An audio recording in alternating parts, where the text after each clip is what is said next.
Hello, good morning. Welcome to Inside Pages on Metro Television. My name is Dumsor. It's a pleasure coming your way. It's a beautiful Saturday morning here on Inside Pages. Essentially what we do is that we look through the pages of the newspapers. We bring you what we believe is the most topical issue. We invite the relevant guests and ask them the right questions. And this morning it's not going to be any different.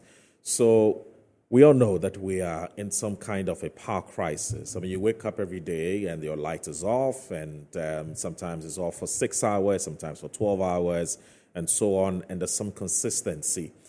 Now, the power generators, so the utility service providers, most of them are not talking, apart from the ECGs that has spoken a couple of times.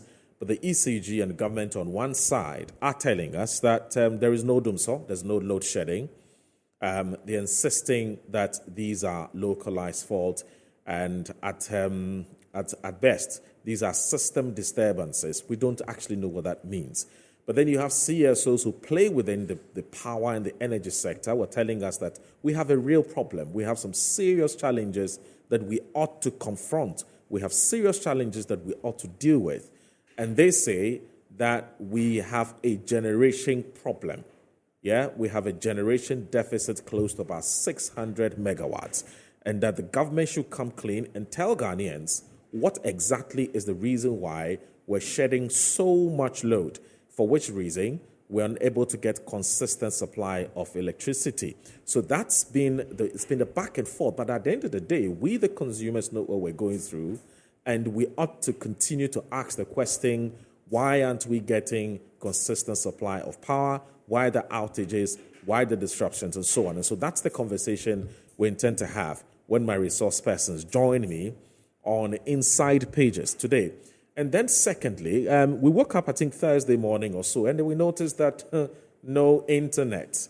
I mean, internet is not working. We can't access data. In some cases, even to put through a call was becoming a major problem. Then we found out a little later in the day from statements that have been issued by the mobile network operators and the telecoms chamber that there's some undersea cable challenges that has caused these disruptions.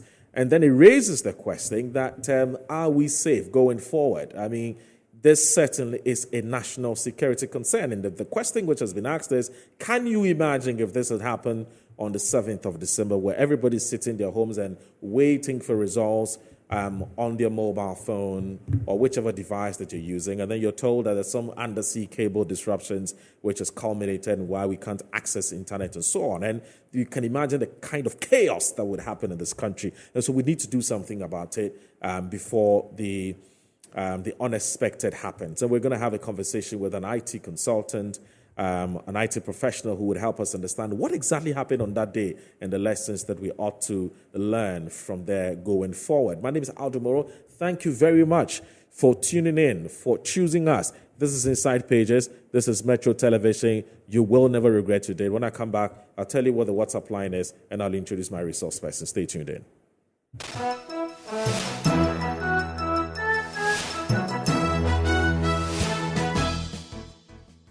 By February of 2016, the flows had started coming because this was October, November. And we knew, the potential of ESLA to clear the debt. Then we had a term sheet for $600 million US. Afri-Exim was a lead bank, to pay clear the debt owed to the IPPs, which have external connections, Solar Assembly, and the rest. And it was estimated that within 3 to 5 years, ESLA should have sufficient money to clear the debt. And if they clear the debt, this was one of the reasons we hesitated to bring down the banks, because then it would have gone to change the non-performing loan, because this was an agreement with both foreign banks and local banks. Fast forward 2017. What happened? After this assurance, we come home and we collateralize the revenue. There may be nothing in principle with collateralizing, because if you collateralize the ESLA revenue, we had said we're going to spread it over 3 to 5 years to pay. If you collateralize, it means that you have the lump sum, right, to clear the debt, and then use the ESLA flows to pay for the loan, right? So either way, whether you look at it from the perspective of the Mahama administration or from the perspective of, His Excellency Nana's, administration, that debt should have been cleared. It's pure and simple, right? It wasn't cleared, right? So what did we do, with the collateralized amount? That is the question. Today, it has become part of, debt exchange, which means that it didn't go for the purpose. Amidst calls for a load-shedding timetable from citizens, the Electricity Company of Ghana has cautioned citizens to brace themselves for more outages. According to the power distribution company, the outages have become necessary due to the increased demand on some 630 transformers nationwide. This has led to blown fuses and broken conductors in its transformers. However, business owners in Teshi are already reeling under the effects of the power outages. Light no mutu midum baby no maso baby mutu midum baby no maso baby. Sometimes I have me flage ba ko be kura o kula no. As a nesi sunto mudum light and san so no. Ama fine no I aba form kakra nti. And in 3 days na me ma prepare bi ba be hwema me. For Bernard, his new poultry business has suffered major setbacks due to the unstable power supply. They have to dump about 6-day-old chickens. Some are incubator. Because of the light off, I have to go and throw off. Even yesterday, 3 days today, I have to carry an incubator from this house to another place just to give it to a brother to put it on fire because they have started beeping up for hatchery. The light is disturbing us a lot. I must be honest and sincere with you. Last week, we even slept in it about 3 nights, 3 days. And with that, I couldn't even work. So I pleaded with the engineer of the Ghana Electricity Company just to come and work on the transformer for us. So they brought a new transformer and they changed it. Ever since that, we are just assessing it to see how it's going to help us. So they changed it about 2 days ago. Right. So there you have it. Francis has another story compared to what we heard from Konko. Konko said his light has been unstable for the past 3 weeks. Francis here says his light has been stable for the past 2 days since the transformer has been changed. And so here are some entrepreneurs or business people who heavily depend on electricity to function here at Teshi. My name is Ethel Poplampo, reporting from Teshi. Teshi lies in the coast of Accra and has a huge population. Residents have not been spared the power outages, running businesses down. Auntie B is a cold store dealer. He has done this business for decades and it is her main source of livelihood. She has lost many customers due to the power outages because she is unable to stock up fish or meat due to the outages. She laments how stocks had gone bad. Na kani nimbi hu aka je ngmejigbe na bongbe ka gbe ka sun nimba hu fish ni your fan esili. Cold store fish is what I sell. When I came to work today, there was no light and it has been consistent for some days now. The fishes in my fridge has melted and I cannot also tell if the light will be back soon. If it is not turned on, all the fishes will go bad, which will cause a loss in the business, and ECG is not saying anything to us.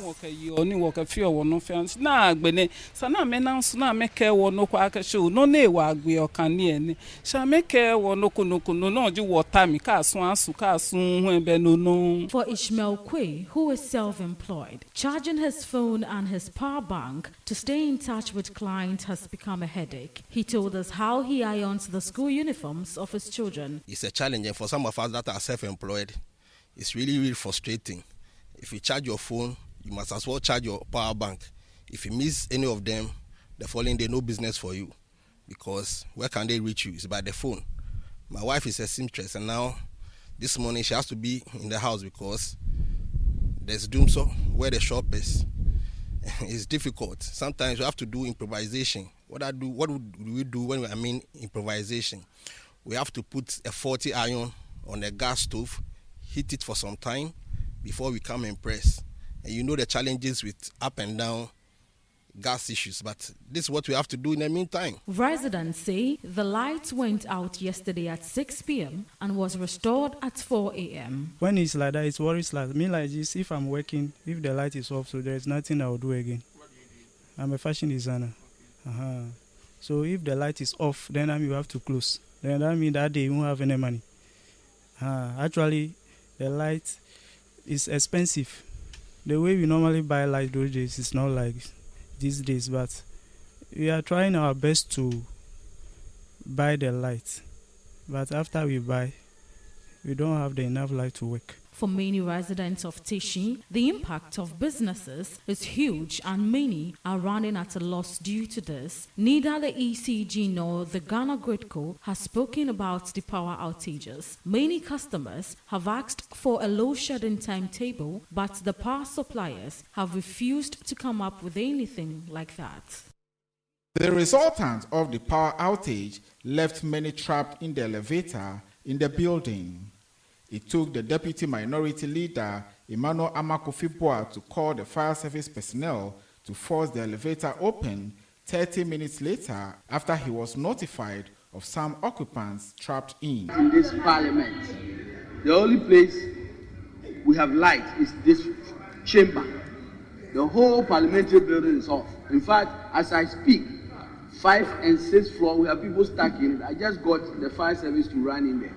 So it's important we know what is happening around us. The light is off, except for this chamber, and I don't want that to pretend. Some people are stuck in the lift. On the 5th and 6th floor. In fact, I just came in because we just got the fire service people to try to get them open the elevator. And it's very serious. And I think this house, before we continue doing business, we must know the crisis we face. Offices within the facility went dark, making it difficult for occupants to identify each other.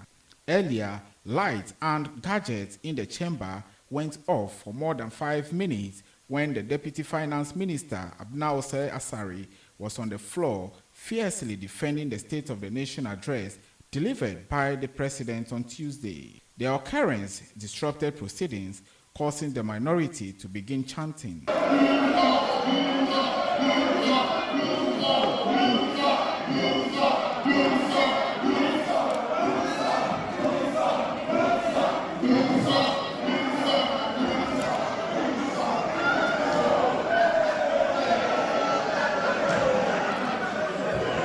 The lights returned following the activation of the standby generator.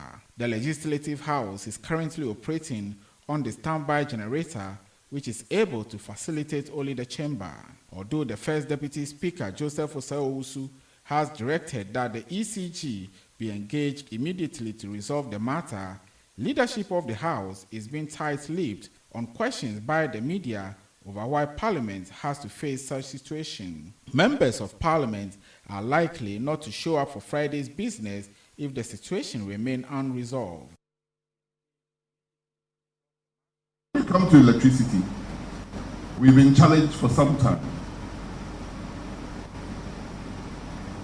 Before His Excellency got into office, we faced a situation where we literally had 3 days of 1 day on or half day on electricity. Is that what you call Dumsor? That is the only Ghanaian. That's the only Ghanaian word I know. But we moved from Dumsor, my brother. We moved from Dumsor. We are at the situation called DUCC. But we also have 88.75 electricity access rate in the country. Huge country. And we are starting to feel the effects of taking electricity to almost all the countries. But because we came from such a challenged position, a lot of contracts were signed to bring on energy. But when you look at the electricity value chain, it's not only generation. You have to supply the generators with the fuel, and then you hear solar, you hear wind. Some are even talking about geothermal, nuclear, gas, crude oil, coal. And we can talk about all these sources of fuel for electricity generation. Africa abounds in all of them. Yet, we are the most energy poor continent in the world. And we pay the highest for energy or electricity in the world. Why are we today still paying the most for energy, and we're still energy poor, and we cannot really deliver? It's not rocket science. We think in African ways, and the ways we've been brought up to think is that produce and export. That's all the way Africans do. My brother, even now that we are all aware of energy transition, we are still thinking about produce and export, not produce and utilize in Africa to make Africa better. Not a single country in Africa thinks about Africa, that country that is in. So when you even go to their trade shows or their expo shows and things, it's always how much can we export? Check. It's called export. Never use. When we found oil, intentionally or unintentionally, our only refinery just when we started getting oil on commercial basis. Why? To further export. Before this government got into power, that's why I like the question. All our generating plants were liquid fuel. All of them. All of them. All of them use liquid fuel. Since this government came, all of them use gas. We have hydro as a backup, but we have always had hydro. But it's been gas, gas, gas. We are not only talking about commercializing gas, we are using gas. We've used gas so much so that now we are short of gas ourselves. So we live by it, and we don't get the credit for it. 30% or 35% of all our electricity is produced from hydro sources. We don't get any credit for it because the white man will tell you, or the West will tell you, that is legacy hydro. Right? Yes.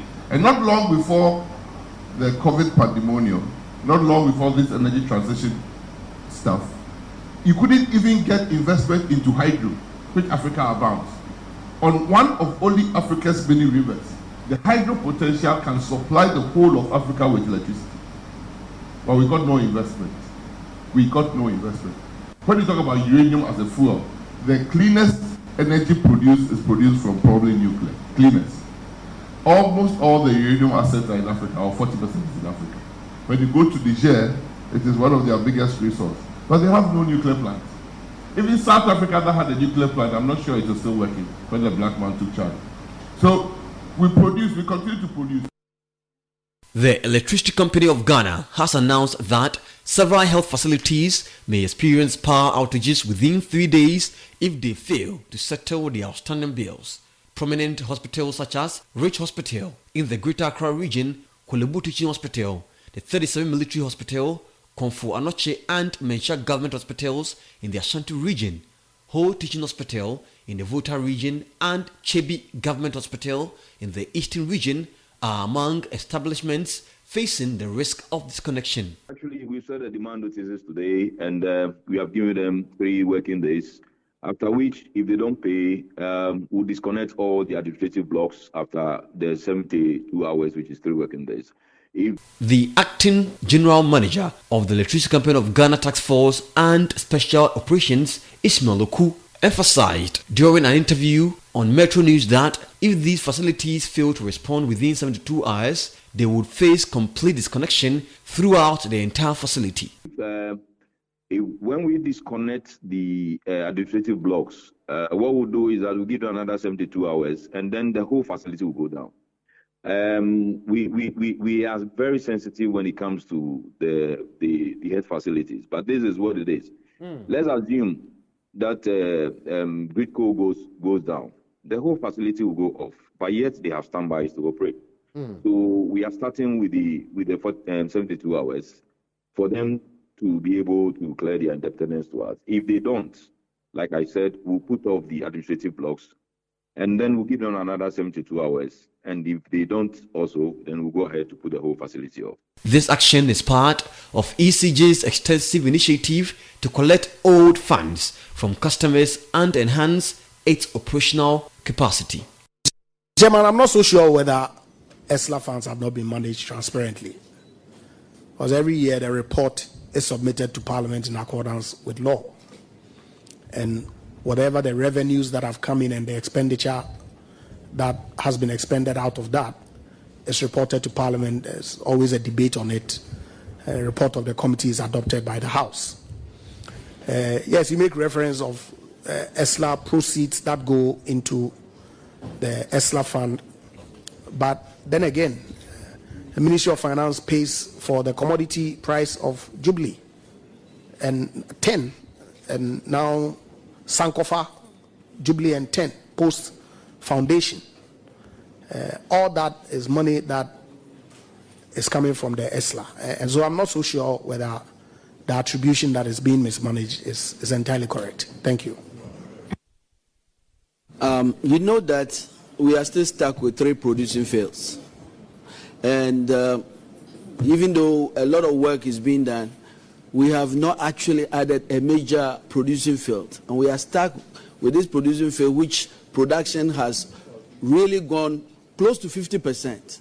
I know it's a cause for concern. What are the reasons why the investors are not coming? Chairman, I'm sure that you're very much aware that prior to the Russian war, major OECD countries had taken a decision to move away from oil and gas exploration financing. And so that itself impacted investment in oil and gas across the world. Post or during the war, it became apparent that energy security was also critical as opposed to energy transition. And so the refocus in oil and gas exploration has started again. Of course, the Jubilee Southeast project that was done added 30,000 barrels of oil to our daily production, and that's significant. We've approved, under the leadership of the minister, the ACA, now PECAN plan of development, and we expect that it will reach FID by June of this year. And see some. That's not a new production; it's just an expansion of the Greater Jubilee. Is that correct? There's a new development within the Jubilee field, and that in itself is an addition to the field. Increase our reserves to about 160,000 barrels per day today. And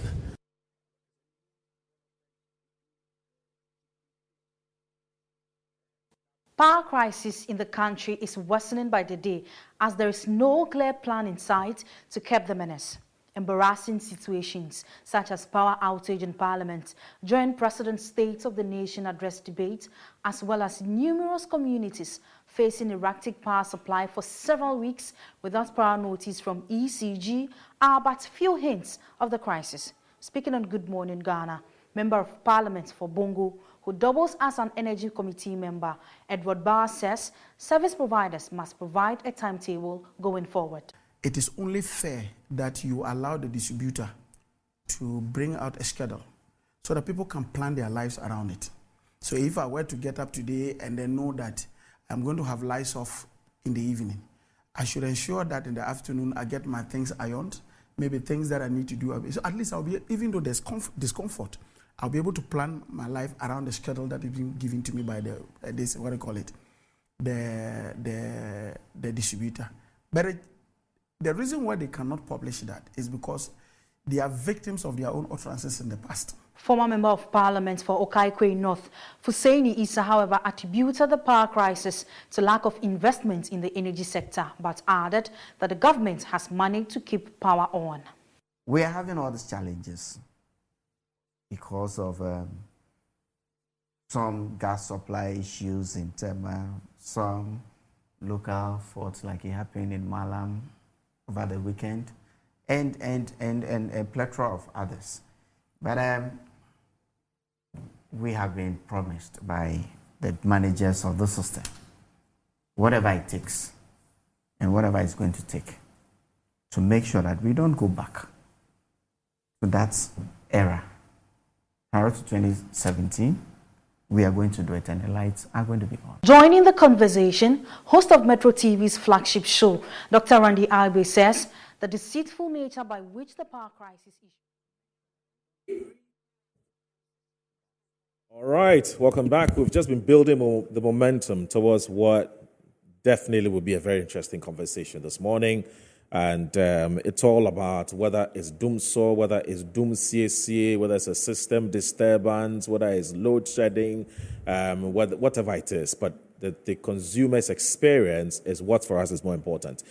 Two of my resource persons have joined us. My guest, Mr. Kojo Poku, will also be joining us. Now, Mr. Kojo Poku is an energy consultant, but also a member of the New Patriotic Party. He'll be here to tell us what his party, government, knows about what's happening, and then also to explain why we keep getting this intermittent or these power disruptions. And so that's that. He's going to be joining us shortly. But for now, we have the Honourable Member of Parliament, a hard-working Member of Parliament for the Buem constituency, the Honourable Kofi Adams, who is taking time off his very busy schedule to join us. We're so grateful that he's been able to make it. Honourable, good morning. Thank you very much for joining us. Good morning, and thank you for the invitation. Right, it's always a pleasure. And also, Nana Ajantwa is a former General Secretary of the CPP, but also is, I think, Executive Secretary I was the director for PR and Exactly, and also a former director at PURC in charge of communications and stakeholder management. Absolutely. So she's more than capable and more than competent to comment on this matter. In fact, it is in that capacity and, of course, other capacity. That's why she's here. You also do know that she's been very vocal about the project Ghana. She's very passionate about Ghana. So regardless of where, if it's wrong, it's wrong for her. If it's right, it's right. And one of the reasons why we like inviting her on the show. And Nanaya, so we're always happy to have you here. So I'll start with you, Nanaya. And the reason I'm starting with you is that you have been in this industry before. I'm sure that you're still keeping a very close eye on happenings within the space. What do you think is happening? I mean, we have a situation where ECG and the government are on one side, and they're telling us that this is not load shedding, this is not Dumsor, and that is only system disturbance. We have the PURC who aren't even talking at all. I mean, they've been very quiet. And so everybody's confused. What's happening? I mean, I don't know what you've also been picking up as to exactly what the problem is. And what do you expect? I mean, as somebody who's been there before, the PURC should have been doing for us, the consumer, to protecting our interest. Good morning, Mo. Good morning to your viewers, and good morning to my brother and comrade, Honorable Kofi Adams. Thank you. My dear, what is going on is it is Dumsor.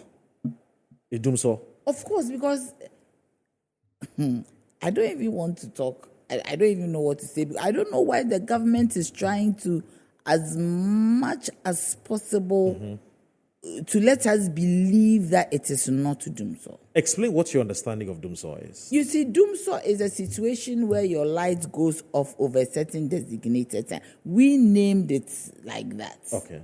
Load shedding. You get me? Right. Load shedding. If you are shedding load, you have a specificity to it. Right.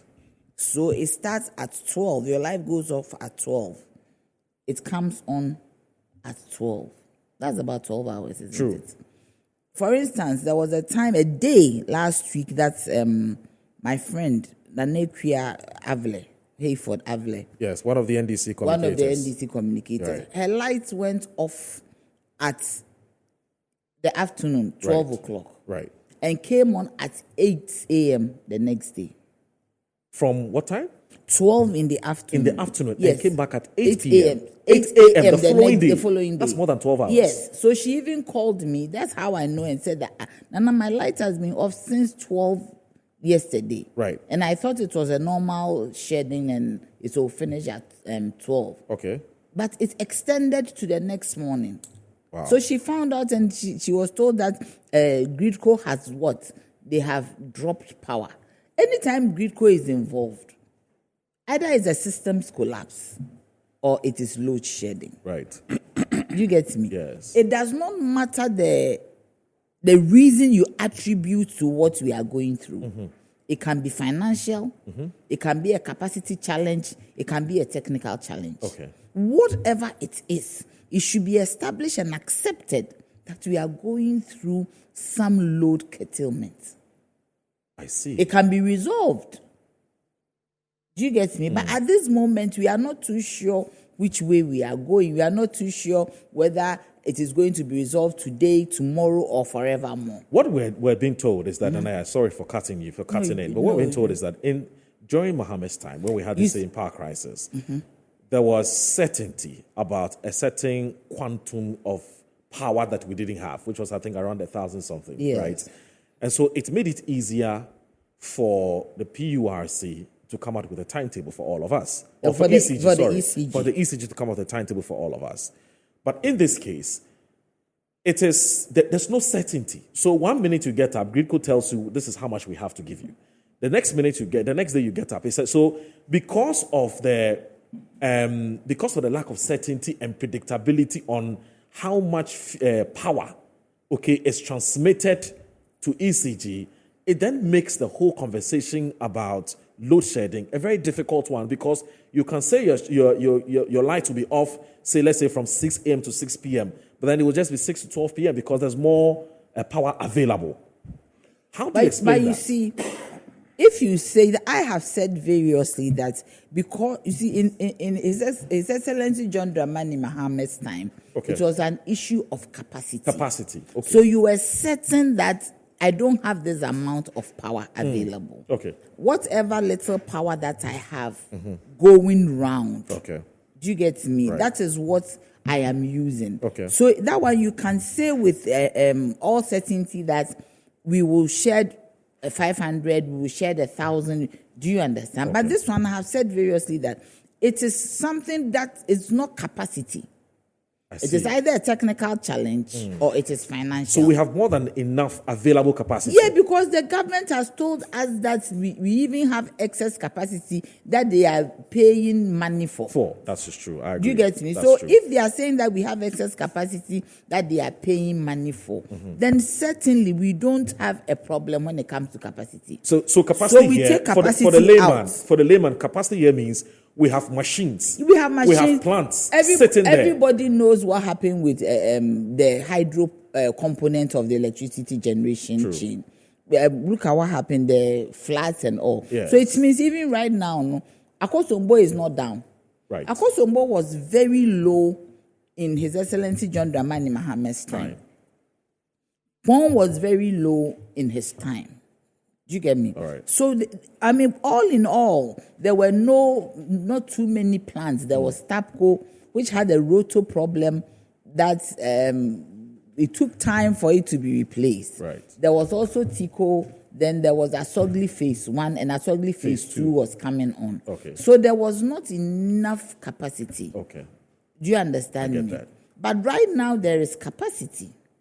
So if capacity is encumbered, that maybe there is some challenge with the plants, maybe So the machines are down. 1 or 2 machines are down. Maybe we don't have money to buy fuel. Maybe we have the West Africa gas pipeline. We are having issues. These are resolvable issues. Okay. So I also said that since this is not capacity, if you bring a timetable and the situation changes, then it means you have to withdraw. True. But you need to communicate effectively. Don't say it is not Dumsor, because if you say that, you anger us. For instance, you are telling us that 630 transformers are not working properly. There are issues with fuses and all that. Yes, 630 transformers are not working properly. But that one is at the distribution end. If 630 from what I know and how I was trained, if you have issues with transformers, you don't go off like that. What do you do? You see brownouts, you see fluctuations, you see that Maybe your face power is off. Your face is off, your And so power on. is not that strong, it cannot charge your battery, those things. You cannot maybe use a kettle, you cannot put on your air condition, you won't have What we call low voltage. Low voltage, the quality is not good. That one is an issue of quality of service. I get it. Okay, now you are saying that within the ECG area, you have issues, 630 transformers are not working. Okay. What is NEDCO saying? Because you go to Tamale, Bolga, all over, there is load shedding. Meanwhile, they don't have that transformer. Yeah, they problem. don't have transformer issues. So something doesn't add up. Something doesn't add up. You see, when I was in PRC as the director, we had a sector-wide communication team that we would meet in anytime there is a crisis. Even within the load shedding, there were times there is a crisis. Maybe because there was capacity issue, anytime one plant goes down, then you are in crisis. So we had a sector-wide communication crisis team headed by myself, and we had all the utilities in there and all other stakeholders. So we actually sit down and get technical information of exactly what is going on. So we craft a communication around it, a communication that would not sound, I don't want to use the word, I won't use that word, but would not sound so right, because you see, you are talking to people who are also intelligent. True. You are talking to people who also know. They might not come out to speak, but they know. I was talking to Mr. Kwame Atua Hoy. Okay. And he told me that he worked in the energy sector, and actually he was the energy minister at the time, the longest. And actually he was the first person who brought the prepaid meter thing. So if you are talking like this, there's somebody sitting out there like him who is now not in the public space, but who understands the issues. How the system works. So you cannot tell me that because the transfer, 630 of them, are not working properly, are not functioning properly, you go off at a load peak period. So the peak starts from 6 o'clock to maybe 12 midnight. So the point essentially you're making is that this is not a distribution problem. This is not a distribution. This is a generation problem. This is a generation, but not a capacity, because in generation, you have a capacity problem, you have a financial problem, and you have technical. Luckily for us, it is not, capacity is very difficult to resolve. Right. It is maybe some technical and financial. Which, I mean, because you see, if MPP did not use the Dumsor for politics, there is nothing wrong to accept that we are in Dumsor, but we are working towards it. There's nothing wrong. Because you see, it looks very, ridiculous. If you come and tell me, the consumer, that we are not in Dumsor, when I am experiencing it. What of the consumer who says, with all this long talk about erratic power supply, my lights haven't been off in the last 1 year. How does that person consume that type of information? You see, sometimes we have different feeders. Okay. And sometimes we have security areas. Okay. So if your feeder is connected to maybe the Flagstaff house, you will not go. You will not experience it. You get me? I get it. Or your feeder is some military installation. Yeah. That one, it has to be protected. Right. Or the former chief of defense staff lives in your area. Yeah, or the former chief, the former IGP. Or the former IGP, or some security. Or the former president. The former president lives in some security thing. Okay. And you are on that feeder. Okay, you won't experience You won't experience it. But that does not mean that there's no problem. Yes, that does not mean there's no problem. Okay, let me go to the Honorable Kofi Adam. But before I do that, let me just say that Mr. Kojo Poku is an energy consultant, energy professional, but he's a member of the New Patriotic Party. That's clearly known. It's his public knowledge. He's here. Good morning, sir. Thank you very much for joining us. Yes. Oh, okay. Oh, sorry, your mic is actually off. Sorry. Yes. Oh, sorry. I said not only is it a public knowledge, right. I'm the chairman for the Subcommittee for Energy and Petroleum. Absolutely. For the Ahombrasier Hine, Dr. Mahmoud Baumia. Okay. So this is your neck deep? Yes, very definitely. Okay. Definitely. That's I mean, we are on top of the issues. Right. And right. I'm happy to meet my sister.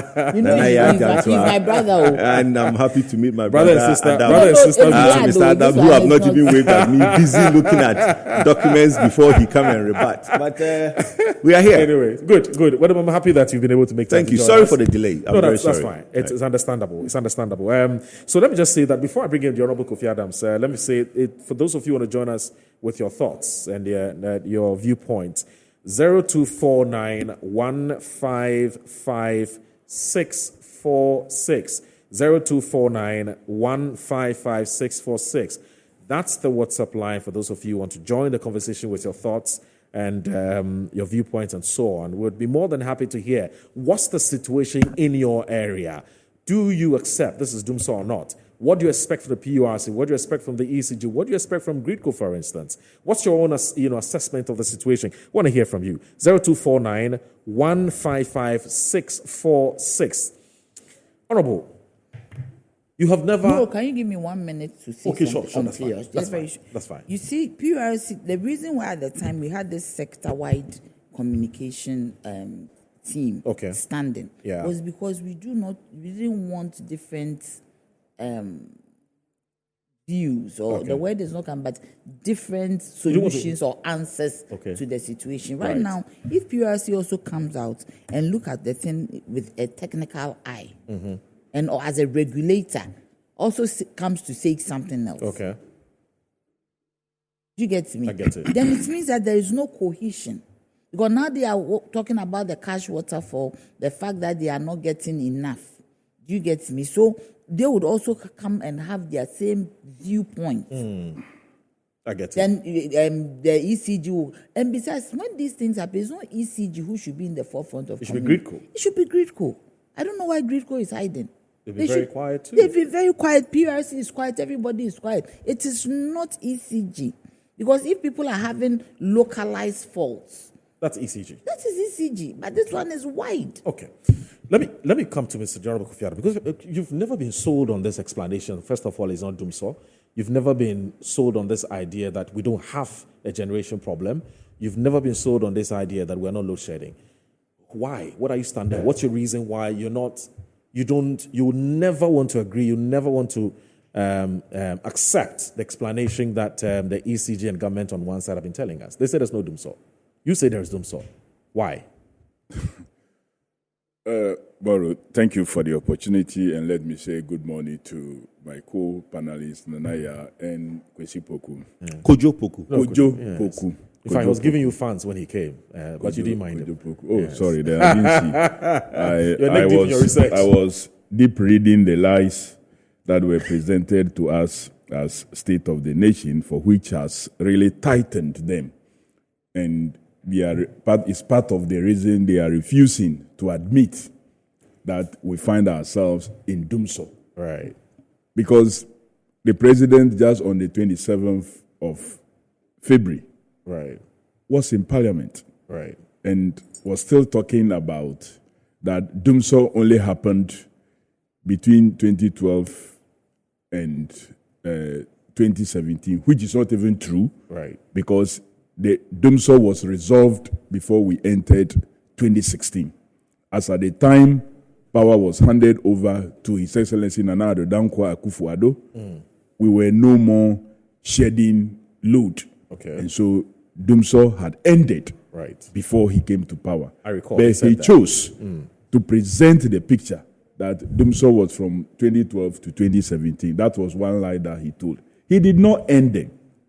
He went on further to say that after that experience, his government was determined that Dumsor would not be inflicted upon Ghana and Ghanaians under an MPP government. And I'm glad to be able to say, so far, so good. We have managed to keep the lights on these last 7 years, even in the midst of financial crisis. Yes, he said this is another lie, because you are not keeping the lights on. So because the president himself presented this position, which is not truthful, all other persons are being forced to keep to the president's position that there is no Dumsor. I see. So, you see, this government have elected to govern through propaganda and not through telling Ghanaians the truth. People would prefer being told the truth in times of difficulty.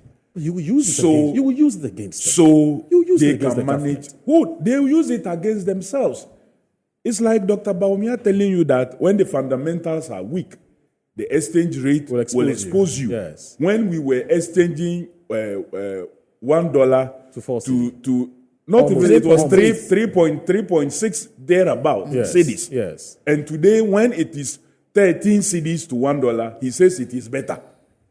Even it is better.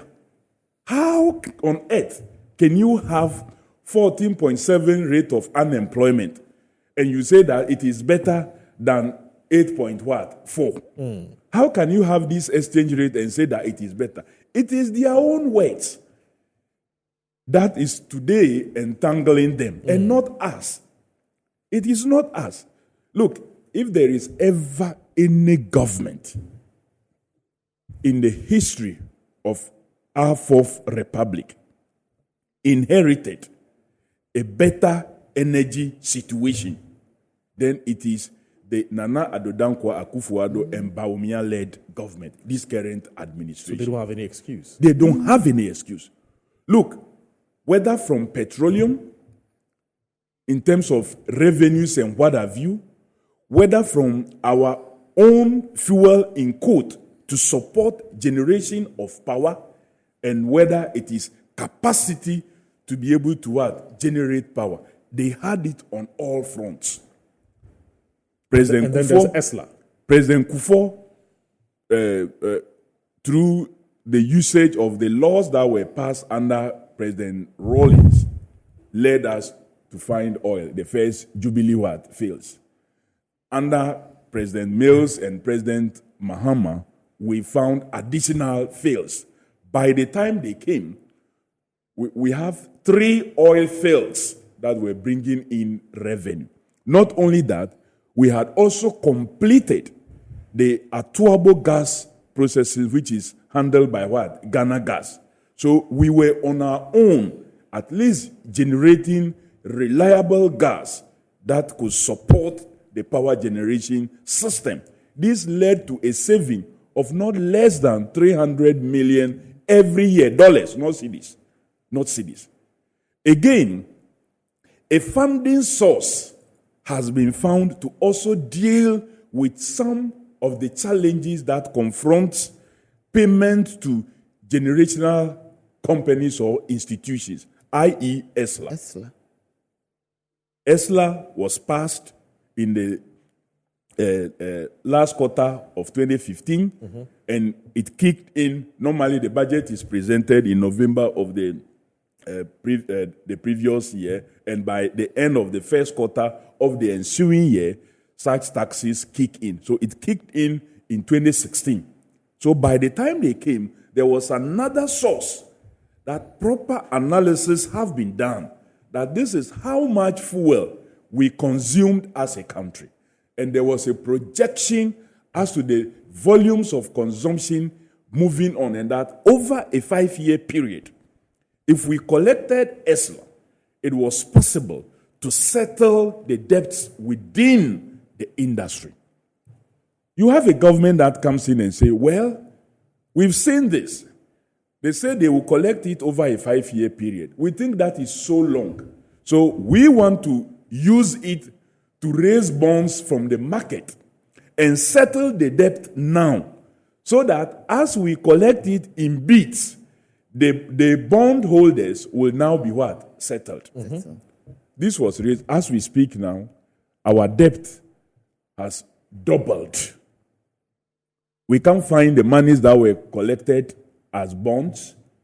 Even the bond holders today are being invited to come for haircut, even though we continue to pay for ESLA 4 years after it's supposed to have what? Ended. Yeah. So this is a government that inherited everything. Indeed, at a point, their song was that excess capacity. And that we have excess capacity. Well, maybe they didn't know what to utilize it for. But if you look at the energy... They have too much power. If you look at the Energy Commission analysis, and you look at what we call the available capacity of all the plants, and you calculate their percentage that should be considered as redundancy, and you add that to what was being utilized, it becomes very difficult to accept the position of the NPP administration about the volumes they were presenting as excess capacity. That cannot be true. And it is because they've allowed non-industry persons to speak and spew out falsehood, outright lies sometimes. And that is what has presented us with this kind of challenges. Like Nanaya said, we have the issues of generation, we have transmission, and we have distribution. Generation, in terms of capacity, is not a problem. The problem is the lack of money to buy fuel. That's all. Simply put. Simple. The lack of money to buy fuel. Look, they will tell you Ameri is off that TAPCO, and then I think TICO is also off. Yes. If you add all that up, you will not be getting even up to 720. It will reach 700. If you add the available capacity of these three, that is off. It won't even reach 700. Your point is? So if you strike even that off, the capacity that is available for generation, and you are able to find fuel to run them effectively, you would not find yourself in a situation where you would have to be shedding huge load. A load that is not related to localized problems. I admit that you can have localized problems. That is not what we are talking about here. Where sometimes, as a result of weather pattern, sometimes heavy downpour, lightning and thundering can affect transformers, and as a result of that, you may have a localized problem. You may also have a situation, and hardly do this happen, that all of a sudden, the consumption level of a particular localized area will rise to the point that it will put stress on the transformer. Yes. Because the ECG also works within those communities, and they see the expansion that is happening. And therefore, they need to be retooling. And this administration have purchased a number of transformers. They've told us, Dumsor CS and all what have you. So even though I accept that you can have localized situation, the explanation and the reasoning that they are giving for the localized situation, some of it is unacceptable. It is completely unacceptable. They know that they are shedding huge load, sometimes between 250 to over 600 during peak period. And this is why it was better for them to admit and know that no matter what, even off peak, we are going to shed this amount of load. Okay. And peak, we are going to shed it. So what do? You look at the situation and you give us a timetable. So that tomorrow you know that from this time to this time, you will not have power. If it happens that something good happened and you are able to get power, that is bonus. But the government is refusing to publish a schedule because they know immediately you do so, it is an affirmation of Dumsor. What they have told, so let's put you off, but we are not saying it is Dumsor. Right. Let's invite you to the dining area, even though there's no food to feed all of you. Okay. So 4 of us here, instead of telling Kojo that, Kojo, you don't come for breakfast because there's no food for you. Nanaya, don't come for breakfast because there's no food for you. We don't tell them. We ask them to walk to the dining area. They come and there's no food for them. Only you and I get breakfast.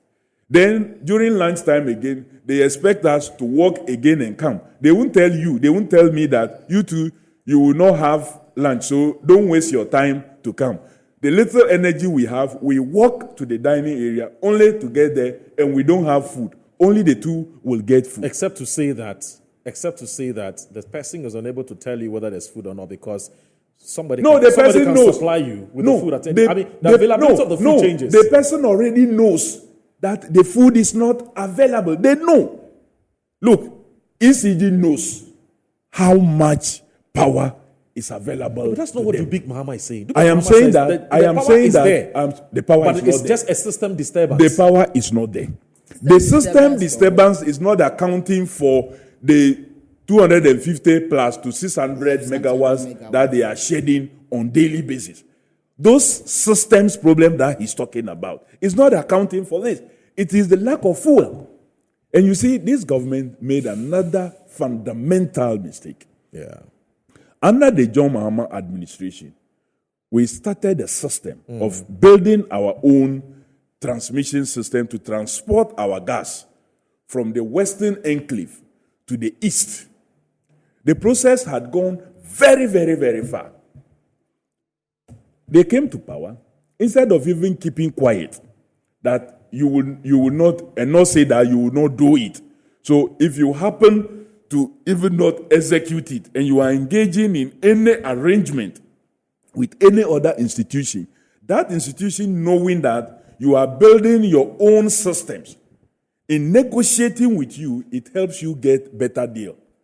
The government went ahead to announce that they were not going to pursue the transmission line to transmit gas from the western enclave to the eastern enclave, where we had a number of our power plants that would generate energy for us.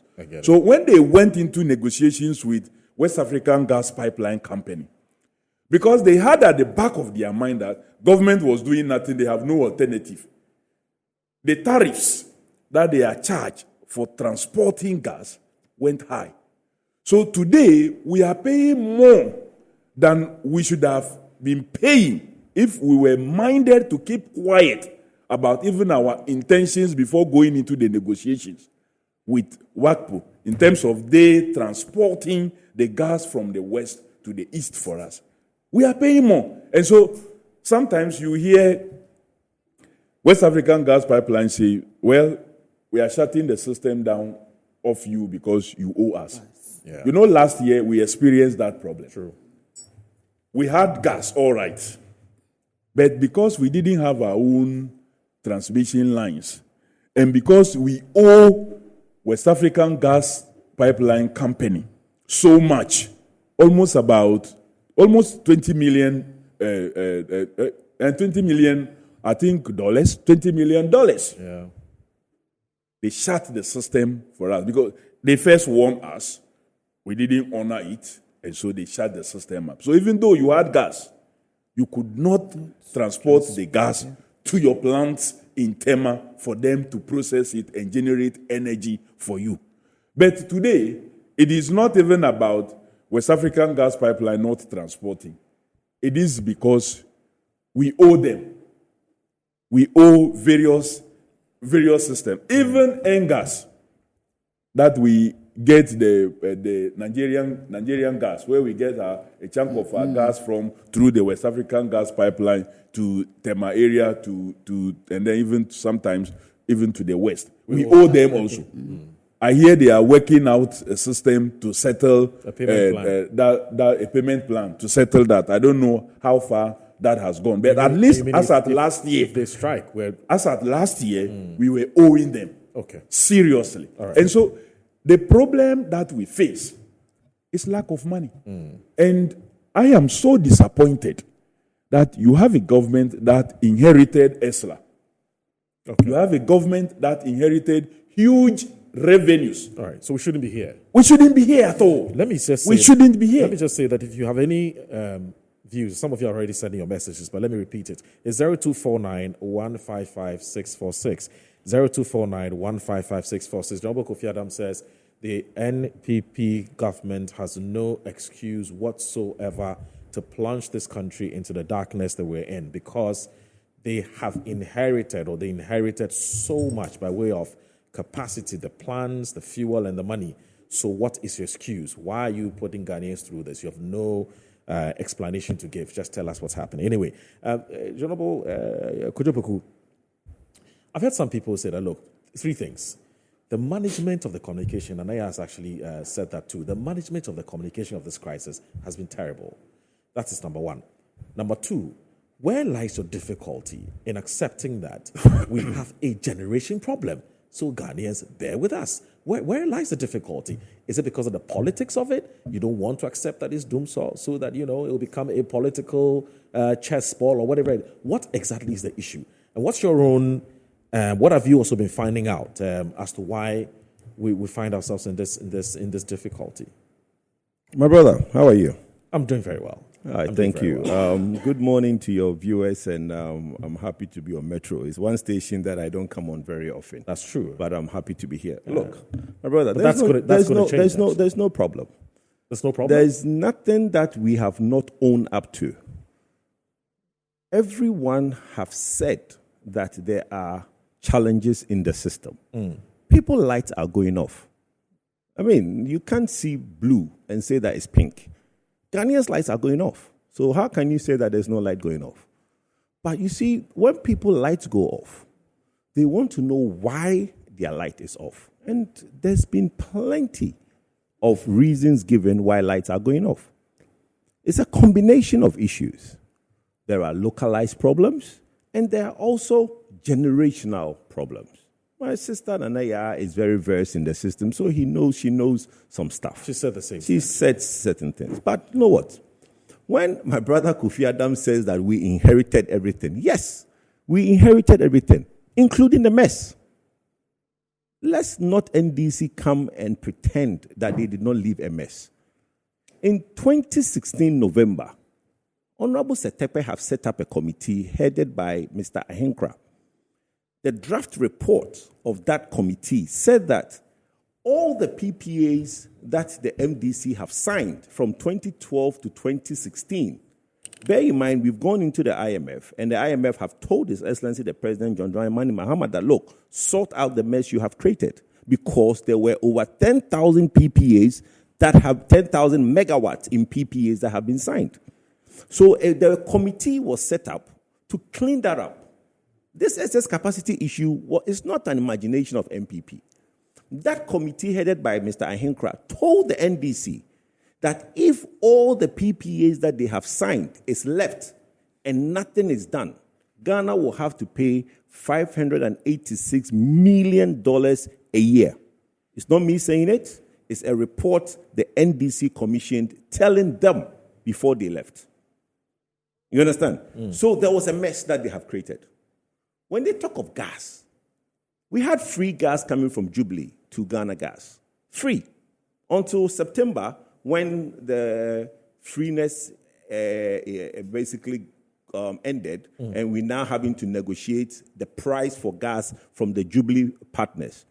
When they were in power, 2012 to 2016, the gas from Jubilee was free. What did they do? Instead of them giving more investment for Jubilee to expand the gas fields and basically build bigger Ghana Gas, they now contracted take or pay from ENI, okay, which was more expensive gas than Jubilee. Well, let's put the numbers on the table, okay? The ENI OTCP gas was more expensive than Jubilee because Jubilee was free. Do you have any figures to show? Yes. He's here. You bear with me. I can get you the figures, but let me go. By the time you come around, I'll give you the numbers on how much the OC or the gas. Okay. I think at that time it was about $8 per mm scarf or something. I'll get you the right figures. Okay. The NPP came in and renegotiated it. Okay, so you signed a take or pay, basically forcing us to take expensive gas into the basket from ENI. That is one. So that was another mess that was created by the NDC. So now the MPP comes in 2017, right? And we have to do all this cleaning up of the PPAs that have signed. Those that were MOUs, we basically cancelled. Those that have take or pay, that nothing could be done, we kept them. But there were about 2,500 overcapacity at that time. So why are we off now? My brother, let me go on and give you the... You see, you made something that they've allowed people who are not in the sector to spew lies. I, Kujopoku, am in the sector. Please go ahead. So you can't... I mean, but please if go we're ahead. having Please a technical conversation, let's have a technical conversation. Yeah. Because I'm in the sector. I've been here since for the last 22 years. Yeah. So I know what's going on. Now, when we now have a scenario whereby we have the PPAs, which is 2,500 megawatts of PPA. Now, let's educate Ghanaians and let Ghanaians understand that there's nothing wrong with excess capacity. Okay? Every nation, I have said that we need to have that conversation. Do we wait and exhaust our capacity before we build new ones? No.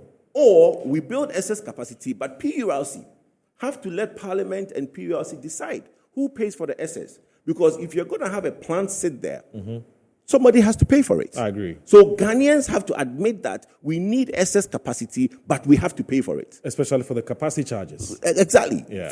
So look, the problem that the MPP talks about is that in 2017, whether for a betterment of the future or not, there were power purchase agreements that were committed to that at that point we did not need. So for 2 years, excess capacity conversation exists in 2017, excess capacity conversation exists in 2018. When you enter 2019, 2020, the excess capacity is fading down because we grow at 250 megawatts every year, roughly. So somebody told me a joke. It's like a young guy who was 3 years, his parents go to the market and buy him a 6-year-old trouser. But that way they're small, so don't worry. So we have the capacity and we've grown into it, admittedly. Was it a good thing to have excess capacity? Yes. But was it an albatross around the government's neck in 2017, 2018? Absolutely, yes. Yeah, but it's going to be a price to pay for. No, but somebody has to. For proactivity. No. Yes, but the conversation that the MPP has always put out there is that nobody is saying that the excess capacity was a bad thing. What we are saying is that there was excess capacity that we have to use hard-earned Ghanaian money to pay for. Okay, so it's good to have excess capacity, but it's come at a cost. Cost, yes. And you're saying but anytime MPP has talked about excess capacity, we were telling Ghanaians because people keep saying that, look, you borrowed all this money, what have you done with it? Yeah, but that's not the same as saying we didn't need. No, my brother. Need is a different thing. Okay. Needing it and making provision to pay for it is a different thing altogether. Right, I get it. That is what I'm saying, that when they got into that mess and they realized that in 2016 November, they had to come up with $586 million every year. How are we going to find that money? Okay? So even the little that was done, leaving about 2,500 in place, somebody has to pay for it. But anytime MPP talks about excess capacity, is to explain to Ghanaians what we have done with your money. Okay? People keep asking, Nanado came in, had all this money. My brother talks about 3 wells that was given to Nanado. Yes, 3 wells was given. But we have to use that money to pay for their excess capacity, which today, yes, admittedly, we are using. Really? Is that it?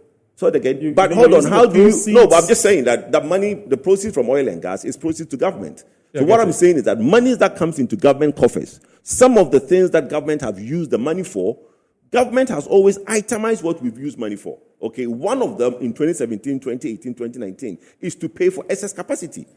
And that is not money that anybody has chopped. So it is to explain the usage of Ghanaians' money. That is why we explain excess capacity. Okay? So let's not anybody make it look like, yes, we inherited all the good stuff. No. We inherited a lot of bad stuff, a lot of bad decisions, and we have cleaned it up. Now, let's come to where we are now. And I don't want people to make it look. My brother again said that, we talk about Ameri not being around, Tico not being around. If you add them, Andrew 700 in pool. Clearly, he doesn't know what he's talking about. Ameri is 230. Tico is 340. Tapco is 300. You add them up, it's 870. True. Okay, so it's definitely more than the 700 he's talking about. Okay, look, this is what the problem is now. But hold on, before you go ahead and talk about the problem I think the principle Kofi was driving was that if you come out and say that you only have these 3 out, but let me address that. That's my next step. We should have more than enough to serve everybody. Even though I've gotten the figure accurately. Yes, but we don't. That is where that's my next step. We don't have. We don't. Because now Amandi is 200. Amandi is not working. Why isn't it? Why is it not working? Well, go and ask the operators of Amandi. There are technical faults with Amandi. It's not about gas and it's not about light food oil. Amandi is down. It's not. There's a fault with Amandi. It's not working. The engineers are working on it. You see, we've come into a problem where there are technical issues. People keep saying that it's financial. Financial to what extent? But today, the reason that there are challenges, and I admitting to the challenges, is this problem I'm about to enumerate to you. Please go ahead. Okay? Amandi is 200 megawatts. Amandi is down. Tico Tapco, as we already talked about, went to maintenance last year, November, has not been able to come back. It's only Tico that gives us 110 every now and then because the rest is having the challenge coming up. Tapco is down completely. Okay? Then you have Ameri. We relocated Ameri from Takoradi to Kumasi. There was a decision, why I don't know, that only 6 units of the 10 units should go to Kumasi and 4 units should be used to start a new project in Takoradi. For me, bad decision. But what it meant is that now we only have 6 units of the Ameri in Kumasi about to start. So that 230 megawatts in our generational mix is unavailable to us until 150 of it comes up in Kumasi. True. Okay? So now, then Bew Power. Bew Power is a peaking plant, so it comes on in the evening. It's 345. As I speak to you now, Bew only give us barely 100 megawatts. Because, yes, because one, the water is down. Two, they have 2 units that keep giving them vibration. So the advice is that they need to basically look at it and see what the problem is. So now, if you add the 200 and all these bits and pieces not available, we have about 1,065 megawatts. Take out the 110, which sometimes TICO give us. Then you now have only about a 90-50, which is not available. Then, a month ago, NGAS. And I want to tell my brother Kofi Adams, VRA does not own NGAS a dime. I am in direct communication with the MD of NGAS. I can put him on speed dial right now. VRA do not owe NGAS a dime. Since when? They do not owe them a dime. Since as when? I speak here. As I sit here now, Yeah, they do not owe them a dime. I said current information is that NGAS VRA does not owe them but a to be dime. fair to Kofi, he said last year. But brother, if you are He didn't have the current. If you're going to give information to Ghanaians, let's give the latest preparing information. To make They payments, do, whether so they that's have fine. paid. So that's fine. Now he Well, says, that's fine. He says The information now is but that. Kofi, you're more than you're more than free to cross check. Well, that's fine. They do not owe them a dime. Okay. As at last month, NGAS underwent maintenance. Right? The delegation came to the ministry. They spoke to the minister, told everybody that, look, we are going to undergo maintenance. But the thing is that their maintenance was supposed to go on for 3 weeks. It went on for an extra 15 days. It only finished this Monday gone. And we are getting some flows from NGAS. So now the pressure is not up to the pressure we want, but we are getting some gas from NGAS. Okay? At the back end of NGAS, Chevron has not finished their maintenance to pump their gas into the train. So basically, we have limited gas coming from Nigeria. Okay. So those are a mouthful of problems that has culminated on the desk of everybody. That is why we have the challenges that we are having. Now, on the issue of whether it's Dumsor or not, my brother, you see, Dumsor is a keyword. I don't mind if my light goes off and come on. I don't mind calling it Dumsor. But you see, my brother Kofi Adam made a statement. He said, we solved Dumsor. By the end of 2016, Dumsor has ended. So it means that when the NDC says Dumsor, they mean a particular event. When everybody says No. Let me finish, please. If somebody makes a statement that by the end of 2016, Dumsor has ended, it doesn't mean light going off and light coming on, because Ghanaians' light always go off and always comes on. So nobody can. Let me finish. Make your notes. When you finish, just a point because you are. Just a second. Yes. I made reference to what His Excellency the President said at Sona on the 27th of February. And if you care, please listen. I'll just take 30 seconds to read. He said, Mr. Speaker, between 2012 and early 2017, there was nothing more demoralizing than the phenomenon we call Dumsor. It was symptomatic of a dysfunctional system, and it caused widespread depression amongst businesses and households. After that experience, my government was determined that Dumsor would not be inflicted upon Ghana and Ghanaians under an MPP government. And I'm glad to be able to say, so far, so good. We have managed to keep the lights on these last 7 years, even in the midst of financial crisis. So, admitted. The point I'm making is that when the MPP NDC talks about Dumsor, it is not the same language that everybody talks about when their light goes off and come on. Because in the context in which the president used Dumsor, it's not about the same light going off and coming on. Did that context existed in 2017? No, but what I'm saying is that... Can we settle with... Can I finish? It's a legitimate question, but he'll answer it. What I'm saying to you is that the project... Let's not... The point I am making is that there are Ghanaians who say that. You've heard it over and over. Masa, say me like Dumnia Swa, you Dumsor. We've heard that. True.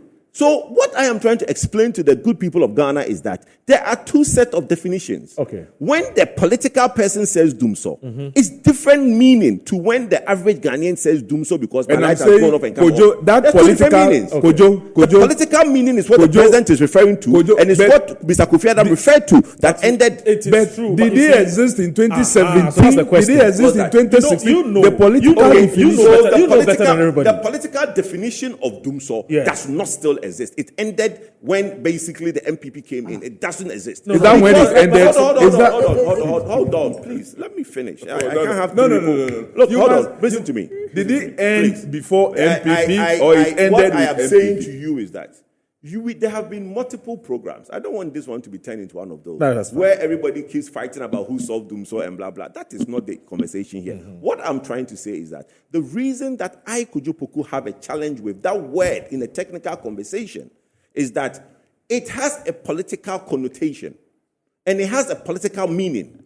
When in the political conversation they say Dumsor, it is not the same as when an average Ghanaian says, because Edward Bauer, I just left the program. Yes. Edward Bauer says, Dumsor means when load is being managed. That's what Edward Bauer said. Yes. Okay? So everybody in the political setup has a meaning for Dumsor. Yes. So the person watching us today at home, Yes. they keep saying, Kojo, but why are you dancing around the question? That's fine. When Kojo, the light goes off and come on, I it's get that. Dumsor. I get that. But Kojo, I want us to differentiate the two. No. But you see, the reason why the differentiation is not possible now. Why is that? Because like Kofi Adam said, the president did not differentiate it. That's fine. As far as the president is concerned, whether happy, it is at the individual level or at the country I level, is happy, Dumsor. So he talks about 2017. I am happy to go with the political conversation. I'm happy. And then No, my brother Tete. What I'm saying is that let the Ghanaians, you see, it's not about me and you. We have a broad viewers. I get that. No, I let get the that. viewers No, understand that. I don't have a problem with that. Who is tuned in now? I don't have a problem with that. I do because we need to educate the public. Let them understand that the context of Dumsor that I am talking about is not the same thing that Amasa Melai call off about on Dumsor. That's again, Kojo, you talked about. Are we managing load? I was just about to ask you. So I was just asking you. Are we managing load? Yes, we've been managing load in the last 6 weeks. So exactly. We are managing load. When you said Edward Bauer in the last 6 weeks. No, when you said Edward Bauer said yes, Dumsor is when load is being managed. Yes. So whether it is official or not official, yes. I mean, you yes. Until you came here, yes, this information you have just delivered or you have just divulged. None of us knew. When I said none of us, but we've said this. We've made this on various. We've made this on a lot of platforms. We've said this on a lot of platforms. Which one is this one? Which is that Monday is down and all of those things. I'm just saying that we haven't had any government communicator. We've had even Gridco come to tell us this. No, I'm serious. But all we have heard, all we have heard is from the ECG first of all, which is and the ECG Samuel Dubik Mahama the other side of it, the other side of the localized problems, which he give a reason for. Yes, but the reason that I am giving to you is admitting that people lights are going off in a combination of problems. Because there is a load management in the last 6 weeks. There is because hold on. That's what I'm saying, brother. I don't have a problem if we say okay. So let's make progress. I don't have a problem with that. Progress. All I want to differentiate. You are free to call it Dumsor. Yes, you are free to call it Dumsor. I don't have a problem with that. All I'm saying is that let's educate the Ghanaian that this challenge we are in is as a matter of the last 6 weeks. Okay. And I can assure anybody watching us now that as at last night, the president was up till 2 a.m. in the morning with his team in Pedua saying, putting the I's to the T's and everything to make sure that this problem does not go past the end of the month. Okay. But the point that we need to make, and Moro, is very important. Sure. Look, when Nanaya says that it's Gridco that should manage this problem, I would have wished that it was Gridco that could manage the problem. When this issue communicate, manage, but look, but when they are managing the problem. No, but they are not managing. That's the problem. You see, that's the another stage of the problem is that okay. So let me now explain this. ECG owns the PPAs. ECG is the one who have contracted the power. Yes. Now, there are 4 nodes of distribution as far as Gridco is concerned. There's export, there's Netco, there is mines, and there's ECG concessional areas. Yeah. When you have the load coming to Gridco, ECG now distributes to everybody. Yes. Now, Gridco distributes to everybody. On a particular night, distribute or transmit. So Gridco is the one who manages for everybody, transmits it to everybody. Okay. And now, in most parts in the last 6 weeks, people in the northern part of this country will bear witness. Hardly has the northern region gone off. Hardly. Some areas, hardly. That's what means the word hardly. Yes. The frequency at which light. Goes off. That's why I'm saying hardly. You see, the let me, Nanaya, I'm using the word hardly. The frequency.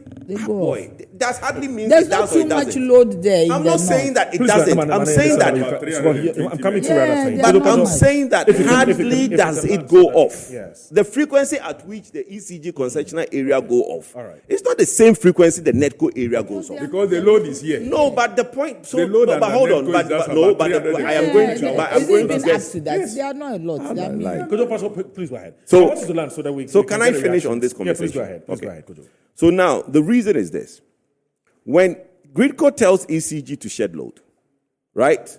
As far as ECG is concerned, bear in mind the demand and the supply from the generators who are available to produce the generation at any point in time. ECG, who has the PPA with these companies, know what generation is available. True. And ECG knows what their demand is in their concessional area. So ECG sits there. They know the supply on the grid, which they've contracted. They know what the demand for them, for their customers are. Then Gridco tells them to shed, let's say, 200 megawatts. And they're like, my brother, why am I shedding 2 megawatts? My contractual power with the power generators, they are generating it. My demand on my concessional area is less than even what I have contracted. So why am I being asked to share load on my customers? Okay. So that back and forth between ECG and Gridco is ongoing. Okay. So what is happening now is that Gridco arbitrarily is now the one taking off the bulk supply points, which is creating a problem between ECG and Gridco, which is another stage of the problem that needs to be resolved. So look, I am assuring the good people of Ghana that there is a lot that they don't have to worry about. Okay. They put people in charge of this country to run it, and they should be sure that it is going to happen. Look, this power problem, this power problem is not going to be somebody's Hail Mary on the losing fight. All right, Kojo, let me just do this quickly. I beg you. Let me just read a few messages, and then let me also say that everybody will get 5 minutes each to wrap up on this, so that we can talk about internet service disruption and data as well. But everybody will get 5 minutes each to wrap up. Yeah, so that I'll just use 15 minutes, the last 15 minutes to talk about the internet disruption and when things are going to be when internet is going to be fully restored. Salam Babranti of Imani Africa will be joining us. Just 10 minutes conversation with him so that we know what the way forward is. But quickly, Dan from Dumsor says, good morning, Mr. Moro. Kojo Poku really tried because he was on TV 3 Key Points with Alfredo Cancer just a while ago. But all what he's saying here, he couldn't say it when he was faced with Edward Bauer, who knows better on his energy crisis. He indeed admitted there's a problem. He has said the same thing here, said there's a problem, except that he explains why the problem exists. So it's not like somebody knows better or anything. There's nothing like that, I beg you. It's not different from what he said on the other platform. Dumsor has only one meaning. There's no political or ethnic description to it. It simply means power going on and off. John from Dome Pillar 2. And all politicians are the same. When in opposition, they appear to have all the solutions to Ghana's problems. So also from Spintex sense this. Mr. Moro, kindly tell my own MPP man, Mr. Boku, that some of us are more MPP-blooded people than them. But I want to tell him that people are seeing worse things now than before. Let him speak the truth. Things are worse than before. So, Mr. Poku, stop dancing around if everything is okay. Others are not. That's come from Suleiman Otto from 2nd D. Patrick from Nima says, Ghanaians have come this far to know the gross incompetence of the corrupt government. They hardly accept the truth and always advertise gross arrogance. Ghanaians have seen the difference now. God save this country from this archaic government. Patrick from Nima. And this one from Nane Champon says, wonderful submission by Mr. Kojo Poku. I'm not surprised at all that you're part of the Bamia campaign team. Solid explanation. This is my first time watching this show, and I'm stuck. Well, Nanaya, thank you very much for staying with us. Mantibia from Afram Plain South says, please, they use the energy money to pay pensioners' bonds. They should stop talking, and please solve it. Solve what you created. How do you know this for a fact? Ate Edusei from Ofwase Kokobeng says, the explanation by the MPP makes sense. NDC cost the mayors and exited power. It's therefore unfortunate for Kofi Adams, who knows nothing about energy. Who says he knows nothing about energy? I don't think you know what you're saying. And he's making those damaging comments to denigrate the government. Ate Edusei. Prince Asante from Kofridia says, from New Job in South, says, when a liar is speaking, he doesn't know that the person listening to him have sense at all. Okay, so when I look at the nature of this statement, it's not a type that I would want to read because you're attacking and insulting somebody. I don't entertain that. I'm sorry.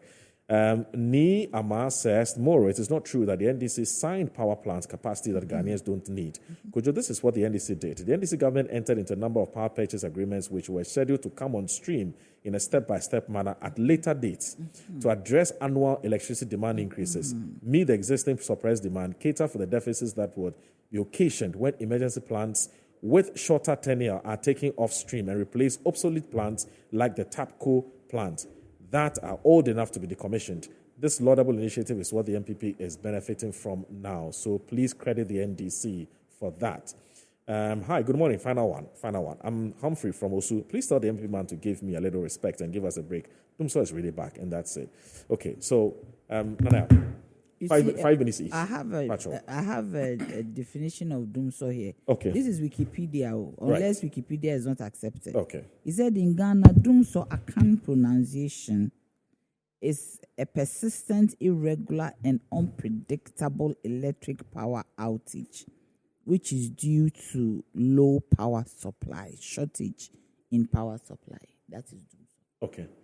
So Dumsor has no political connotation or whatever. But the point is that, you see, 5 minutes will not be enough. I want to find out real quick. All these PPAs they were talking about, where are the plants? Okay. You can't just tell us that you've signed PPAs up to 10,000 megawatts of power, and we don't know which plants.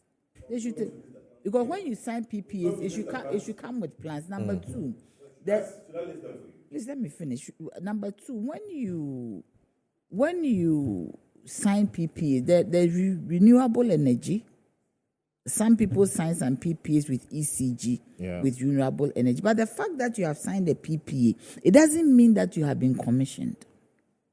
Because it is when the plant is commissioned, that is when the plant is put into the grid.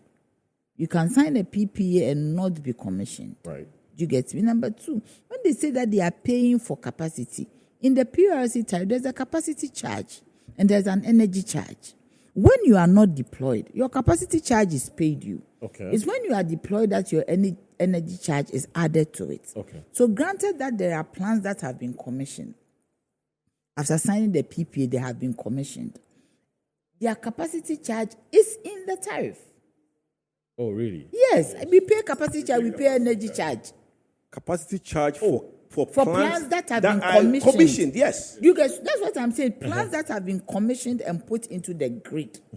But if somebody signs a PPA, it doesn't mean that you have been commissioned.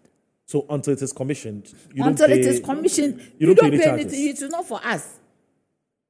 Until it is commissioned.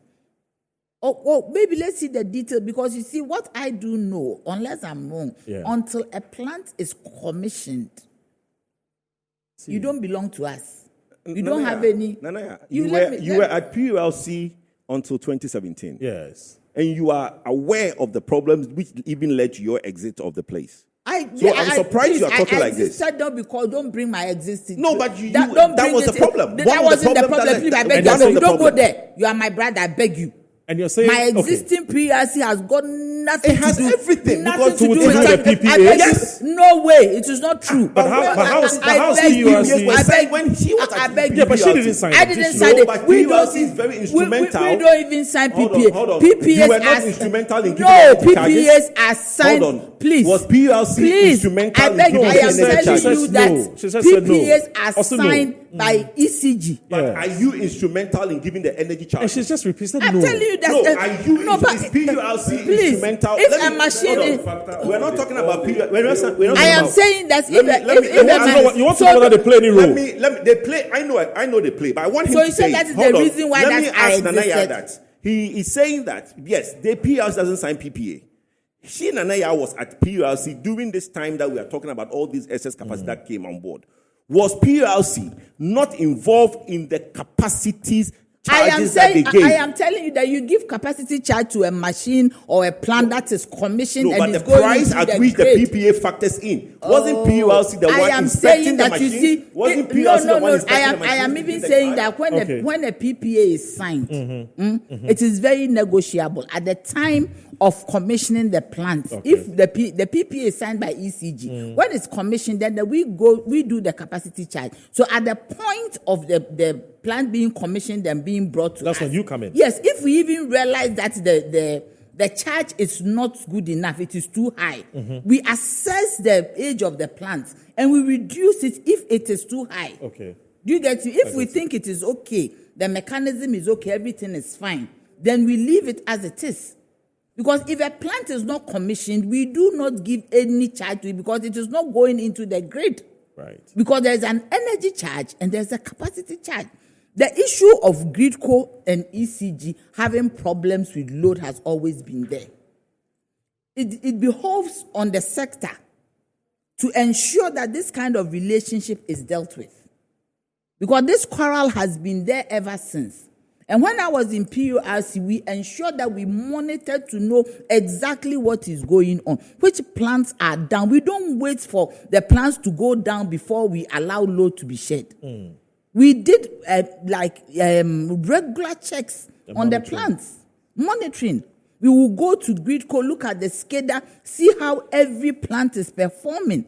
We get a performance appraisal list every month to find out. For instance, TAPCO always complained about their roto. And they wanted to buy a roto from a certain place. I remember Mr. Sapon said no. Because you see, some of the parts of the plants are not on the shelf. Because it is not something that is bought regularly. Okay. So whenever there is a problem or there's a near problem, we make sure that it is dealt with. Right. Do you understand me? So plants do not just go off like that. There should be a monitoring mechanism. You see, what I am seeing is that PURC is not being empowered. PURC is not being treated as an independent regulator. So PURC doesn't have the power. Now the power of PURC is being encumbered. Do you understand me? Right. So it's as if the utilities even have more access to the president than PURC. It is as if even the utilities have more power than the PURC. And that has contributed to the Yes, problem. because if the PURC it has all the power that it has to get from the law, some of these things will not be happening because we don't have issues of capacity. Okay. Moreover, when it comes to Dumsor, the most difficult aspect is having issues with capacity. But if you have issues with fuel and money, it can be dealt with. It only takes negligence for it to get to this point. Because the PURC has to be empowered, and I'll repeat it and repeat it again. The regulators in the sector, they have to be empowered. The president should take an eye to PURC. They should make, because you see, the law of the PURC even says that the PURC is at the advisory wing in the energy sector for government. But if you ignore PURC and you deal with the utilities, these are some of the issues that you get. All right. So we'll take a short break. It's just 1 minute. We'll take a short break. When we come back, I'll just read some messages. Kofi Adams would wrap everything up for us. And then I guess that we can call it a day. No, we can't. Because some of the things. Okay, so. Like what? Well, like the PLC's involvement in giving the high capacity charge. We don't give capacity charges to hold on a second. It's until it is commissioned. So let's take a short break. We'll be right back.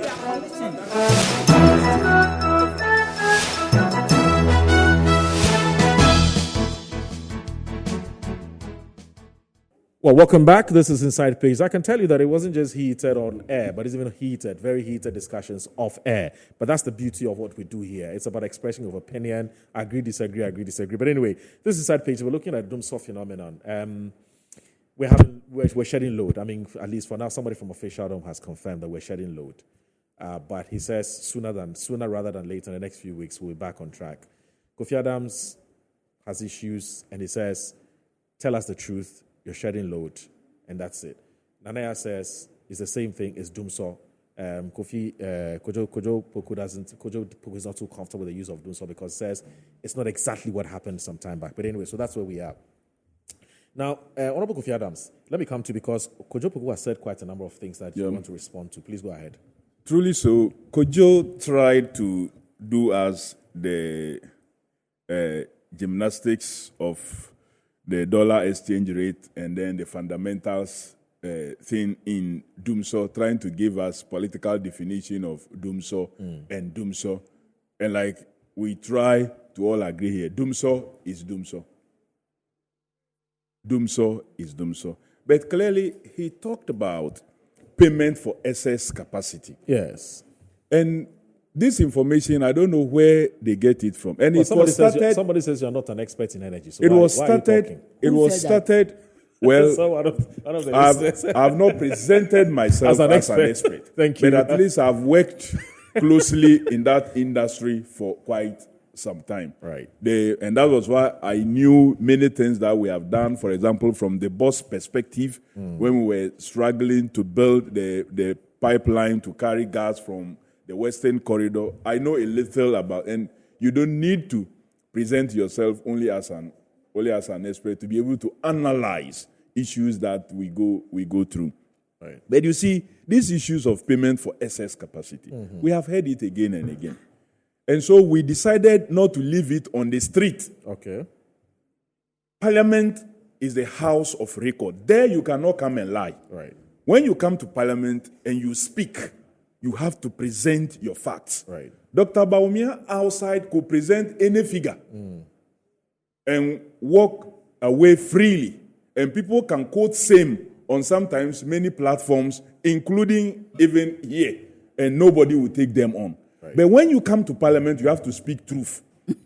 Because there you will be taken on. When the former finance minister appeared before us to answer a question as to how much excess capacity has been paid, nowhere did he mention a figure anywhere closer to what Dr. Baumia and some of his apologies have been putting out there as excess capacity that was paid.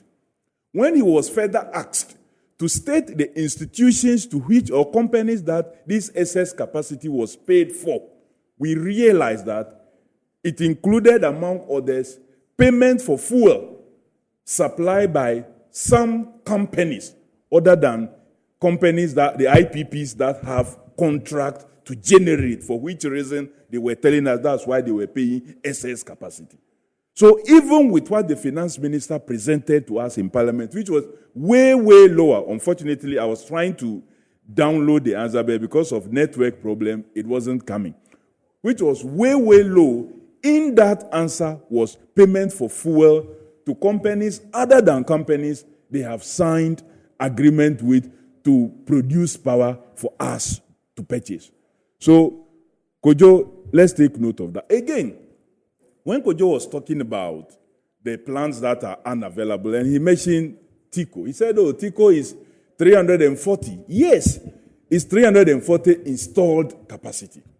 But TICO, the available capacity for TICO is not 340. It's usually less. It's less. It's usually and less, since February of 2023, it's been less. It's been 170.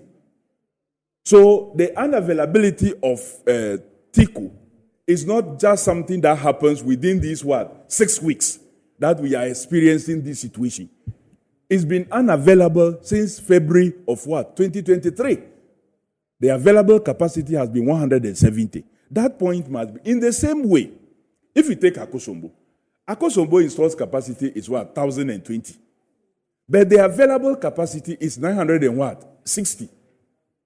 So he conveniently quotes what is the installed capacity to do his calculation and say, oh, because that is not available, if you take it out, no. I believe he knows that in the industry, that is not how the calculation is done. You don't use installed capacity to do your calculation. Another point that must be clearly made is that the inefficiencies in ECG, which was very much lowered under the NDC administration, which he claimed they inherited mess, was about 23%.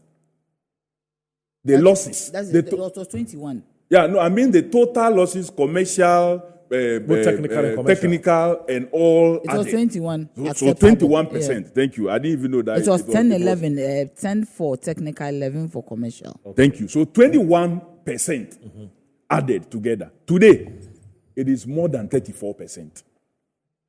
So if you inherited 21% losses and you have supervised losses to increase from 21 to 34 and over, and you tell me that you have fixed a mess? Is that how we fix mess? Is it not the same thing like the Baumia dollar and exchange rate situation that is being drawn on us now? But don't also forget that when you pay your bill, If you walk to any vendor and you buy electricity bill, you are paying for the fuel they use to generate the power. You pay for it. Mm-hmm.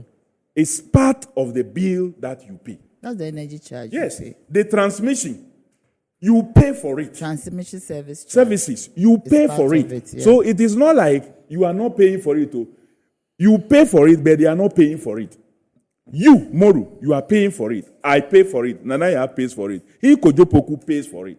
But the one who receives the money is not paying those persons who are providing that services. Why? Even indeed in the bills that you pay, they have factored about 23 or 24% of the ECG losses in that bill.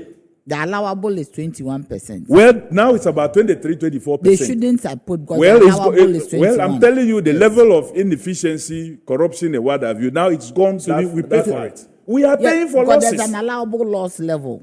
Really? Yes. Why 21? That's a bit high. And because we factor in the... No, I'll come to you, but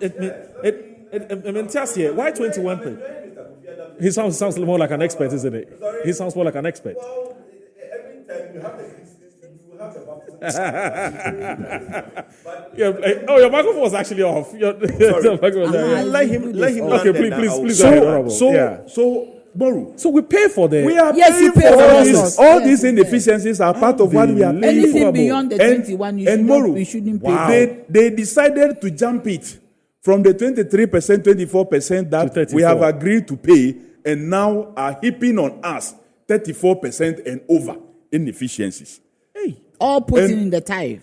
And the worst part was that this cash waterfall mechanism that was agreed upon, we said, well, we know there are inefficiencies. We know there are challenges.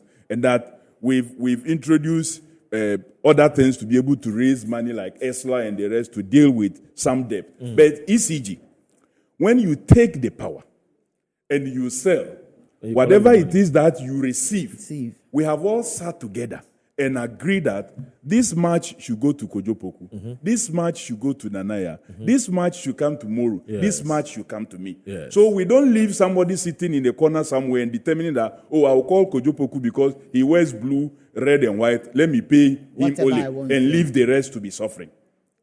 That system, we agreed on it in 2016. It takes away the discretionary. It takes away the discretionary. Yes. But this government came in and reintroduced those discretionary things where they sit at the Ministry of Finance and decide who gets paid and who doesn't get paid. That's bastardizing the cash. Exactly. That was also completely wrong. Then it's been made worse recently when PURC brought their report the validation report on the cash waterfall mechanisms for January 2024. That monies that ECG collected, that's about 820,450,000 Ghana cedis. What's happened to it? And if you fit it into the cash waterfall mechanism, everybody was expected to receive something. Okay. They ended up. And their percentages also allotted. Their percentages allotted. For example, VRA was to have 9.41%. BUI was to have 16.41%. BXC Solar 0.54%. Mine Energy 0.56%. Safisana 0.01%. Early Power 0.20%. GMPC Service Charge 24.30%. GNGC, that's Ghana Gas, 14.01%. The VRA, NGAS plus WAPCO, that one was 0.00%. The regulatory levies for PURC, Energy Commission, Ministry of Energy, and Pro-Poor policy. This thing also that they have even reduced. It used to be about 50 units. Now they've brought it down to 30. So virtually, even if you switch on just 2 bulbs, you are off the lifeline system. That is what this government have done. So, and then ECG had 20.17% and Gridco 6.32%. Do you know that ECG, what is due them? They paid themselves fully, paid a few other ones fully, and kept the rest of the money. They refused But to apply. there's some money with the Ministry of Finance. The ministry is supposed to just do some top up. Yes, the ministry is supposed about to do 200 about million. 200, Yes. 200 million, 310,000, 583. Disregard to the mechanism which we all have agreed should guide Exactly. the payment. Okay. Exactly. All right. So, Kofi, let me now go failing to do that has also resulted in the further challenges that these IPPs and others are facing. Well, you know, this document, you have the final take price before water we fork mechanism problem and the PULC problem. Look, Mr. Dubeik Mohammed has gone to the presidency, offered explanation to why the problem. Parliament has a subpoena power. The subcommittee on energy should call him. I've heard Samuel Okudzeto say. Well, that's fine. They should call him him, and he will give them the explanation if they want to advise otherwise. But let me please correct a few things that my brother said. Look, my brother, there is what you call installed capacity and dependable capacity, not available capacity. No, it's not. Nanaya, please stop that. Dependable, we are talking technical, so let's educate our listeners. Dependable, every figure I gave was dependable power, not installed. I gave you. What's the difference between available and dependable? Okay, so installed. What he was explaining, when you install a capacity, let's say 330. Not all of it is dependable. So not all of it is available. But the word is dependable, not available. I'm just trying to correct that. So, that's fine. You can. Well, the document we can always use other words, but let me. But you're saying that every word I have. Okay, let's agree. You see, no, Kojo. You don't have monopoly over this industry. Okay, so let's agree it's available. The terms that other institutions, for example, PUIC have used when they appear before the Energy and Mines Committee. It's available. Sometimes where some of us attend as friends of committees to listen. It's available. Thank you. So that's fine. So the available capacity, all the power I came out, it's available power. 230 for Ameri, it's available power. Ameri installed is 250. 230 is available power. I didn't mention No, Ameri. I'm just saying to you that the three. Tico. No, but I'm going to get there. Tico Ameri is zero now. Installed. Tico installed is 340. Available is 320. Okay. Yes, of course. And you said all the 340 was not available. That was what you said. That was what I was challenging you on. I was challenging you on Tico that you said 340 is not available. So the figure of 870. You think 20 is more. Okay, so if you have 20 megawatts, look, by area will not go on. Please do the calculation based on available. Let's see whether we'll come to the same 850. If you have it's 870 as compared to 850. Okay, so 20 will have 20. So he's saying 20 significant. But if you have 20 megawatts, if you have 20 megawatts, my area will not go. I know. Yeah, but that's 20 megawatts is not a small. Honorable, I agree. Let me now make this point. It's not a small. Please go ahead. Mr. Honorable Kofi Adam says that the president, we have never stood in Parliament and told them, and the amount we told them in Parliament for excess capacity spend is different from what has been put out there. Let me repeat. On the June 18, 2021, the Honorable Finance Minister, Ken Ofori-Atta, is reported in the graphic to have made this statement in Parliament that the government has paid $937.5 million. When Dr. Bawumia was quoting billions. My brother. Dr. Bawumia was quoting billions. In 3 years, Dr. the government spent close to $1 billion to 3 IPPs. And these are the numbers that were given, and these are the breakdown. 347 million to AXA. Okay. 359 million to Car Power. And 251 million to SemPower. Now, Nanaya will sit here and say that, it's only when plants come on and that's when you pay excess capacity. It's true. But the problem that there were excess capacity in 2017 was that these plants have 100% take or pay. So when they are on and you are only taking 20% of their capacity, 80% you have to pay them. I see. You understand? Now, but if they are on, it means they have been commissioned. If they are on, it means they have been commissioned. But hold on. Yes, but the if they are on, it means they have been commissioned. And if they have been commissioned, you have to use it. Commission plans. Being on means that it's been commissioned. Or what is your understanding of commission? Okay, that's fine. Which is excess power, because you see, once you are commissioned, your charge is in the tariff. But hold on, but the SS, no, the charge is not, because we have not, it's only used and the consumer. No, the consumer, hold on. Is the capacity charges. It is in the You don't, it is I think you should there. just, please allow him. What you pay is capacity. Nanaya, You don't pay as if they've generated. We're going to debate this forever. No, we can't debate it. No, There's a fact.